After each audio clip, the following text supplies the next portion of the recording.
I appreciate all of you coming today to hear me give some loose thoughts on what it takes to come together. It is a challenge. I remember telling my father, man, I run out of stuff to play. I play something, I don't have any new ideas. He just started laughing. He said, if you're looking for a new idea, just listen to the person next to you.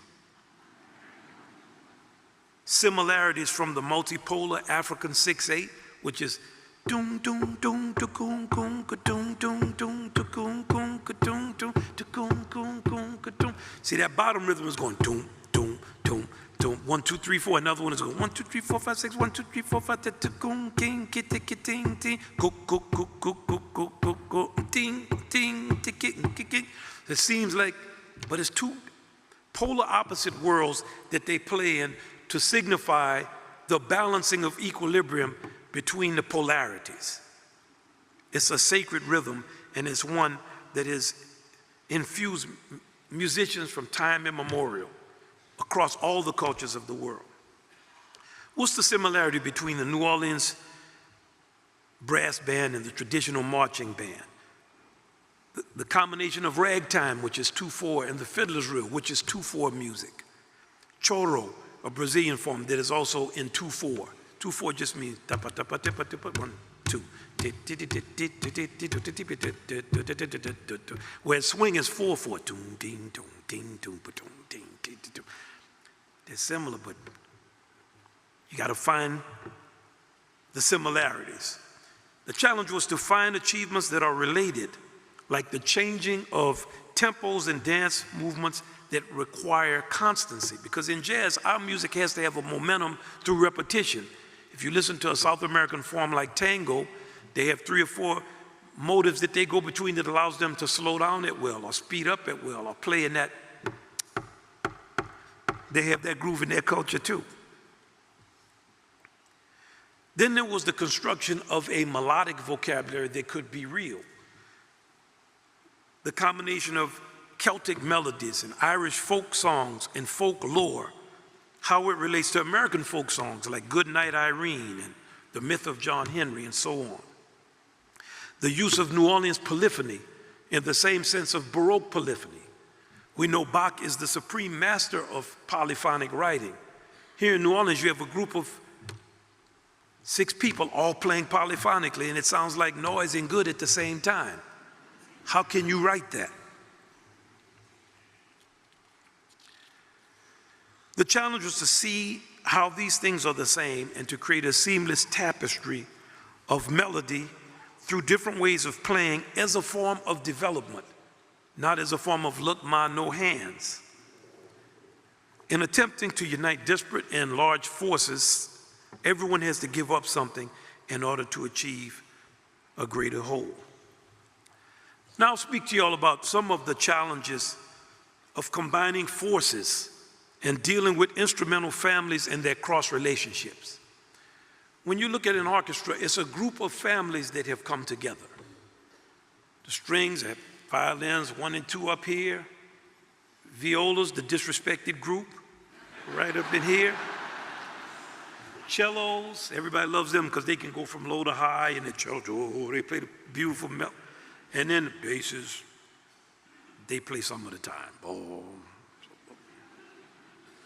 When you get into the woodwind section, you got flutes up here, like those violins. You got your oboes getting in the way of the trumpets. You got your clarinets who actually relate to the violas from a range standpoint, but they're much more respected because they're the cellos of the woodwind section. So you start to see these kind of familial, I like this son, but not this other one. You got your French horns, which, you know, they're really brass instruments, but they like to be the regal part of the woodwinds because they play loud for woodwind instruments, but they're soft for brass instruments. So they go from being disrespected in the brass section to being respected as a woodwind instrument. And of course, you got your bassoons, which I have to admit, that's my favorite instrument. I don't even know why I love a bassoon. The bassoons are so...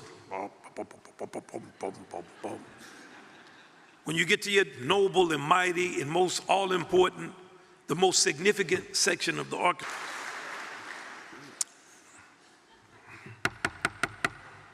the brass are speaking.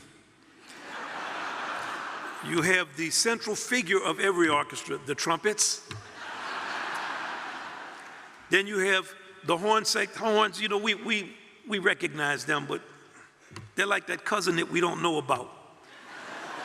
The trombones is a group that's always angry that they didn't actually play trumpet when they were in elementary school.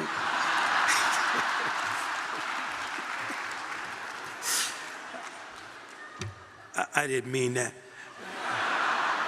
Like all of our trombone players in our orchestra are over 6'2" or 3", so I'm just joking, fellas. Then if you have the most lovable of all instruments, the tuba. Nobody can be mad at a tuba. And in the jazz band, we have the noble trumpets at the top, where they should be. The saxophones, which cover everything from kind of the cello to the oboe range. Baritone saxophone, which can be a lovable instrument when in the right capable hands. Trombones, but because they play with plunger mutes and do all kind of trick things, and they're the voice of a reverend in jazz, they have a level of respect that's far higher than the actual instrument has earned. And then you have our greatest invention, the rhythm section. The rhythm section covers everything. The bass is the judiciary. I'm stumbling on it because ours is so corrupt at this moment. The bass is the judiciary. The piano is the Congress, has all the keys, and the president is the drums. You can find a rhythm section everywhere in the world. So when writing this piece, the thing was to try to figure out, how do I bring the families together? I had a chart of the orchestra I would look at it. Right now, I may have this one speak to that one, and I was trying to, so many considerations, but it was designed to bring us together.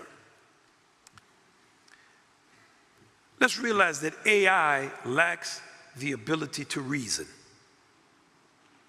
It's a tool that can do a lot of things, but the greatest thing you will ever encounter in your life and the life of many, many generations to follow is the person next to you. In the words of Stanley Crouch,